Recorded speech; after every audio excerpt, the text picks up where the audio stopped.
hostile fans, EuroLeague versus NBA. Now, I don't watch a ton of basketball, but when I see a title like hostile fans, EuroLeague versus NBA, it sparks my interest. I'm going into this one completely blind, so I'm not going to hold you up any longer. Let's just dive right in.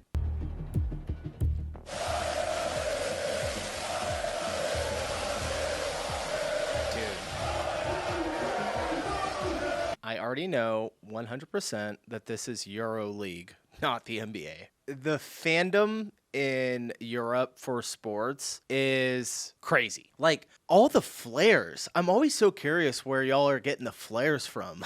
Like, how do you get them into the games? Like, you gotta smuggle them in? It's insane. This is a real hostile environment, and this is what NBA players think it is. Here are these finals. Tatum the drive, the sidestep, missed it. Lively there with the help. European fans are notorious for creating nightmares to opposing teams. And I mean, how would you feel if you had to get a win on the road in this atmosphere? Yeah, there's no way. There's no way. Fans in Greece made it. Look at this. Just imagine like walking out to these guys.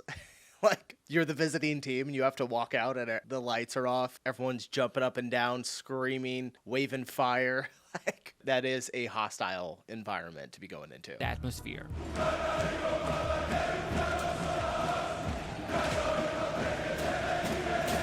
It just looks like so much fun, though. Made it snow inside the arena and delayed the start for a while. And Luka Doncic knows this all too well. There's some really tough crowds in Europe. I think especially Greece, Serbia, Turkey. I think those are the three like really tough crowds to play in.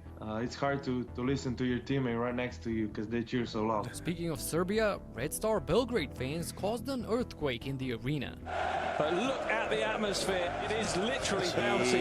They're standing on that floor now. It's shaking. Yeah. The floor is shaking. Yeah, you can feel the floor shaking. You can feel the vibrations from the floor, from the noise, from the songs, from the dancing. It's just an amazing feeling. I mean, this is what European basketball is about. I'm sorry, you don't see this kind of thing anywhere else in the world, not in a basketball arena. No. Huge flags being waved, flares flashing as if it's a war going on.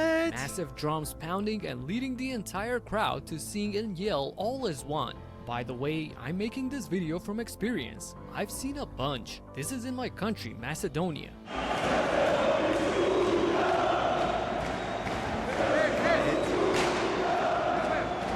So, having witnessed a bunch of these absolutely wild scenes himself, when Nikola Jokic was asked about the pressure while playing on the road in the NBA, he just smiled. Dude, this dude is the GOAT right now. Nobody can beat him. I mean, he didn't win the NBA this year, I don't think. I think they got eliminated, but he's a beast. He is a beast. I play in Serbia, brother.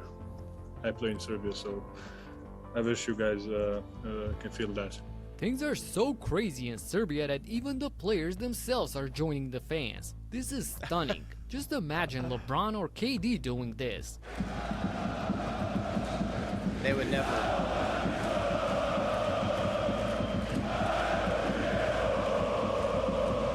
That's so cool. Actually, Kevin Durant witnessed the madness firsthand when he attended the EuroLeague Final Four tournament. Turn the tide of this one, but time remains on the clock, and the officials are going to have to get a hold of this one. But even though, in all probability, the game was over. Dang.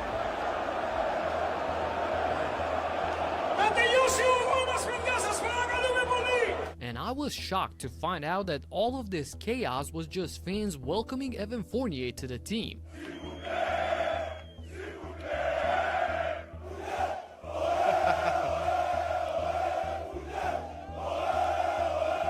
They completely took over the airport, and this was the first thing that Fournier saw when he got off the plane. And this is a staggering moment from my hometown, where the fans packed the entire arena for a freaking practice. Not a game, not a game. We're talking about practice. We're talking about practice?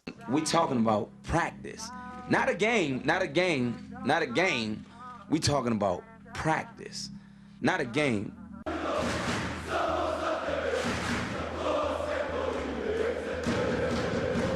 This This immeasurable passion and love for the game is probably why Luka admitted that he watches way more EuroLeague games than the NBA. It's probably why Luka admitted that Is this an outdoor game? This isn't a basketball game, is it? That's a lot of people to watch, like, a basketball court. And, maybe, I guess. I mean, we're talking EuroLeague, so... EuroLeague games than the NBA. I watch some NBA games, but I was, I watch more EuroLeague than NBA.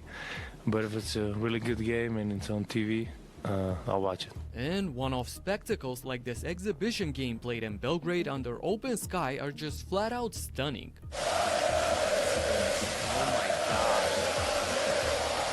With all the smoke, how do you even play? Just recently in Greece, there was a game being played at a historical venue, the stage of the Okay, first cool. modern Pan out. Olympics. Yeah, all right. So with more than 40,000 fans watching, this of course was a phenomenal sight. Speaking of that, one thing you always see in the stands for EuroLeague games are these amazing choreographies that fan groups come up with. It usually means something and sends a message to the opponents, but there are also examples like this one. Partisan supporters paying respect to their coach, Željko Obradović. So when you see all of this, along with the shirtless fans screaming till their face turns red, you see the arena shaking and of course the flares lighting. Gosh. All right. If we have any Americans in here watching this video, and I know there's some of you, I've seen my analytics. Let's go to games and start doing this. Come on. Like, what are we doing? Let's freaking get wild. It looks like it's so much fun. Daddy, chill. What the hell is even that? Up and compare that to an NBA game, it looks shockingly different. Tristan Thompson Yeah. finds James. A lot of thunderous dunks here in the opening period. I don't know about this, but Rihanna just walked in front of me. Are you kidding me? What are you doing, man? Stay with the game. LeBron makes a spectacular play like this, and that's what you deal with? Yeah, what a play. You see the celebrities This in looks the so much front more rows, boring. everyone looking posh, and the action from the crowd boils down to this. Neal snapped. Everyone looking posh, and No. the action from No. No. No. No. I'm done. Bye, have a great time. What is that?